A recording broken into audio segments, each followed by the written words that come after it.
രാവിലെ തന്നെ മേക്കപ്പ് ചെയ്യാനുള്ള പ്രിപ്പറേഷനിലാണ് ഞാൻ. അങ്ങനെ മണിക്കൂറുകൾ നീണ്ട യുദ്ധത്തിനൊടുവിൽ ഞാനിത് ഒരുങ്ങി ഇറങ്ങിയിട്ടുണ്ട്. ഇത്രയും അണിയൊരുങ്ങി എങ്ങോട്ടാണെന്ന് ചോദിച്ചാൽ ഇന്ന് എൻ്റെ അനിയത്തിയുടെ എൻഗേജ്മെൻ്റ് ആണ്, എൻ്റെ കൊച്ചിൻ്റെ മകളുടെ. അപ്പോൾ വീടിൻ്റെ അടുത്ത് തന്നെയാണ് ഹോൾ. നേരെ ഞങ്ങൾ ഹോളിലേക്ക് വിട്ടു. പിന്നെ ദേ നിൽക്കുന്നതാണ് അനിയത്തി ഗായത്രി. ഞങ്ങൾ അവളെ ശ്രീകുട്ടി എന്ന് വിളിക്കും. അപ്പോൾ അവളുടെ ഫസ്റ്റ് ലുക്കാണ് ഇത് കേട്ടോ. അപ്പോൾ ഞാനും അവളും ചേർന്ന് ഒരുപാട് ഫോട്ടോസും വീഡിയോസൊക്കെ എടുത്തു. ഒരുപാട് ഫൺ മൊമെൻറ്റ്സ് ആയിരുന്നു കേട്ടോ. ഞങ്ങൾ രണ്ടുപേരും എപ്പോഴും കൂടി ചേർന്നാൽ ഇതാ തമാശയും കളിച്ചിരിയൊക്കെ ആയിരിക്കും.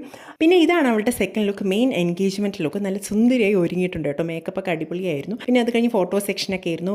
ഞങ്ങളൊക്കെ അത് കണ്ട് സൈഡിൽ നിന്ന് കളിയാക്കുന്നുണ്ട് കേട്ടോ. അപ്പോൾ ചടങ്ങ് തുടങ്ങാനുള്ള ടൈമായി. ഇതാണ് പയ്യൻ, പേര് അരവിന്ദ്. അങ്ങനെ റിംഗ് എക്സ്ചേഞ്ച് ഒക്കെ കഴിഞ്ഞു. ഞാൻ കുറച്ച് ബാക്കിലോട്ട് ആയതുകൊണ്ട് വീഡിയോ നേരെ ക്ലാരിറ്റി ആയിട്ട് എടുക്കാൻ പറ്റിയില്ല. പക്ഷേ എന്നെ കൊണ്ട് ആവുന്ന ഇത് എടുത്തിട്ടുണ്ട്. അവൾ നല്ല ഹാപ്പിയാണ്, കാണുമ്പോൾ തന്നെ അറിയാമല്ലോ. പിന്നെ രാവിലെ തന്നെ ആയതുകൊണ്ട് ബ്രേക്ക്ഫാസ്റ്റ് കഴിച്ചിട്ടില്ലായിരുന്നു. നല്ല വിശപ്പുണ്ടായിരുന്നു. അങ്ങനെ നേരെ പോയി സദ്യ കഴിച്ചു. അടിപൊളി സദ്യയായിരുന്നു കേട്ടോ. 2 കൂട്ടം പായസവും ബോളിയും പാൽപ്പായസവും എല്ലാം ആയി അടിപൊളി സദ്യയൊക്കെ കഴിച്ചു. അപ്പോൾ അന്നത്തെ ദിവസം നല്ല സന്തോഷത്തോടെ അവസാനിച്ചു.